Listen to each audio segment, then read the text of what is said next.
सुनो ना, मेरी नई डीपी चेक की क्या? मेरा स्टेटस देख लेना। मेरा स्टेटस लाइक और शेयर भी कर देना। हमको दिन रात कुछ ऐसा ही ख्याल आता है ना। हाँ दोस्तों, कुछ ऐसा ही होता है जब हम लोग सोशल मीडिया पर दिन रात 24 घंटे अपना डीपी और स्टेटस चेंज करते रहते हैं। मेरा डीपी मेरा स्टेटस है। हर किसी को अपने डीपी से, अपने स्टेटस से काफी लगाव होता है। जितनी अच्छी डीपी उतना ही जोरदार स्टेटस हर कोई रखना चाहता है। सोशल मीडिया की दुनिया में डीपी का प्रारूप हर बार बदल जाता है। व्हाट्सएप यूनिवर्सिटी ने डीपी और स्टेटस को प्रमुख चैप्टर माना है। अगर 24 घंटे में चेंज ना हो तो इसे सोशल मीडिया स्टेटस के लिए अशुभ माना गया है। पर मैं जिस डीपी की आज आपसे बात करने यहाँ आया हूँ वो हम डेटा साइंटिस्ट के करियर को एक अलग ही उड़ान देती है, क्योंकि 2021 में डीपी यानी कि डेटा प्रोसेसिंग एक अलग ही बोलबाला बनाने वाली है, क्योंकि डेटा इज न्यू ऑयल।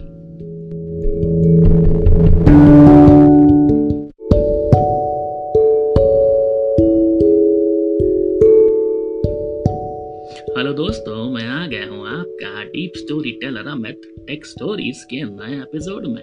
उम्मीद है आपको पिछला एपिसोड अच्छा लगा होगा। आज की कहानी भी नई लेकर आया हूँ, मेरी डीपी मेरा स्टेटस। आज की कहानी में 3 किरदार हैं। डीपी यानी कि डिस्प्ले पिक, स्टेटस जिसे आप भली भांति पहचानते हैं, और डीपी यानी कि डेटा प्रोसेसिंग। इन सब के आसपास ही घूमने वाली है आज की कहानी। चलिए बात करते हैं मेरी डीपी, जिसे मूलतः डिस्प्ले पिक कहा जाता है, जिससे हर बार अलग रूप और उपयोग में इस्तेमाल किया जाता है। अगर आप अपना खुद का फोटो लगा देते हैं तो आपकी पहचान बनता है, और अगर बिजनेस व्हाट्सएप पर अपने बिजनेस का लोगो लगा दो, सर्विसेज की डिटेल डाल दो, तो बन जाता है बिजनेस का चेहरा। लिंक्डइन पर डीपी का रूप थोड़ा प्रोफेशनल हो जाता है, इंस्टाग्राम पे थोड़ा कूल लगता है। इसलिए आपको अपने वर्किंग स्टेटस, बिहेवियर के डेटा एनालिसिस करके ही कंपनी आपका वर्चुअली इंटरव्यू ले लेती है। इसलिए आप अपनी प्रोफेशनल डीपी कुछ ऐसी लगाएं जो कि लिंक्डइन या किसी प्रोफेशनल नेटवर्क पर आपको प्रोफेशन को सही रूप में दर्शा पाए। अगर आप ट्रेनर हैं तो आपका डीपी ट्रेनिंग वाला होना चाहिए।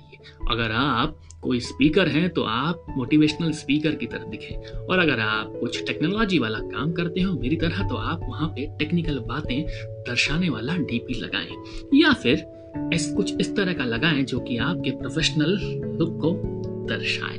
अब बात करते हैं स्टेटस की। स्टेटस एक ऐसा जरिया है जिसे हम सोशल मीडिया कर्मी कॉपी पेस्ट करे बिना रखने में यकीन नहीं रखते हैं, पर कुछ मेरे जैसे अनट्रेंड कवि अपनी भावनाओं को प्रकट करने के लिए स्वरचित कस्टमाइज स्टेटस लगा देते हैं, जो अपने आप को फिर कुमार विश्वास से कमतर नहीं समझते हैं। और कुछ प्रेमी शायर अपनी प्रेमिका को इमोशनल स्टेटस लगाकर अपने प्रेम का इजहार कर देते हैं। वैसे कुछ मोटिवेशनल स्टेटस भी काफी प्रभाव डालते हैं और हम सबका काम करने के लिए प्रेरित करते हैं।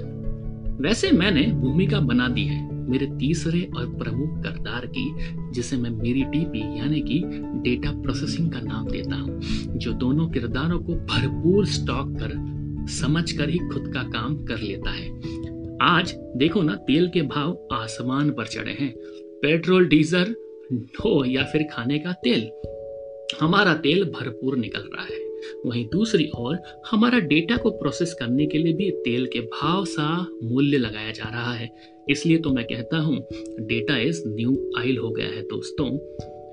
Data is everything. देखिए ना, डे बाय डे डेटा बढ़ता जा रहा है, जिसे हम लोग बिग डेटा भी कह रहे हैं। हमारे पहले वाले दोनों डीपी और स्टेटस किरदार, ये हमारे तीसरी डीपी के लिए बड़े उपयोगी हैं। तीसरा डीपी इन्हीं का इस्तेमाल कर सोशल मीडिया पे इन्हें देख, इनको छाप रहा है बिटकॉइन जैसे पैसे, तो हम लोगों का चैन छीन रहा है ये ब्लॉकचेन। लेकिन बातें हैं कुछ ऐसी जो हमको समझनी पड़ेगी टेक्निकली। तो डेटा प्रोसेसिंग को समझते हैं technically. Data processing is generalized as collection and manipulation of items of a data to produce meaningful information. DP का काम आसान बनाने के लिए हमें काफी साथी खड़े हो जाते हैं, जैसे डेटा एनालिसिस करने के लिए डेटा एनालिटिक्स का इस्तेमाल किया जाता है, डेटा रिपोर्टिंग्स, विजुअलाइजेशन, और आज की तारीख में हम डेटा साइंटिस्ट के लिए प्रमुख सीढ़ी है कि हमें डेटा एनालिसिस करना आए। Data engineers, business analyst, AI, ML experts को प्रमुखता से डेटा के बारे में समझना जरूरी है। तो डेटा प्रोसेसिंग को जाने समझें। तो कर दी है मैंने शुरुआत डेटा सीरीज की आज। हाँ, अब अगले एपिसोड्स में बात होगी सिर्फ डेटा की। Big data, data processing, data science, data cleaning, data analytics, क्योंकि डेटा इज एवरीथिंग। कर देता हूं समराइज। आज की कहानी में मैंने आपको कुछ टर्म्स से इंट्रोडक्शन डाला और समझाने की कोशिश की डेटा के सोर्स, मतलब डेटा कहां से आ रहा है। डेटा सोशल मीडिया से आ रहा है, क्योंकि हम सब लोग डेटा सोशल मीडिया पे डाल रहे हैं। Inform post, inform status, inform photographs, everything is data. Status से हम सेंटिमेंट्स के टर्म को टच किया है, जिसका सेंटिमेंटल एनालिटिक्स भी किया जा रहा है। तो बात होगी डेटा प्रोसेसिंग की, तो कितनी सारी बातें डिस्कस कर ली हमने। अगले एपिसोड्स में हम बात करेंगे डाटा वेयरहाउस की, डेटा एनालिसिस की।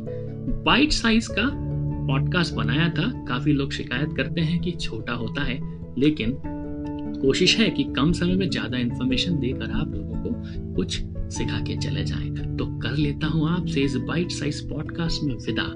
तब तक आप मेरे पॉडकास्ट टेक स्टोरीज का मजा लेते रहें, सुनते रहें डीप स्टोरी टेलर अमित को। टेक स्टोरीज गाना जियो सावन, एप्पल, स्पॉटिफाई और anchor.fm/IoT Amit, spell S IOTAMEET।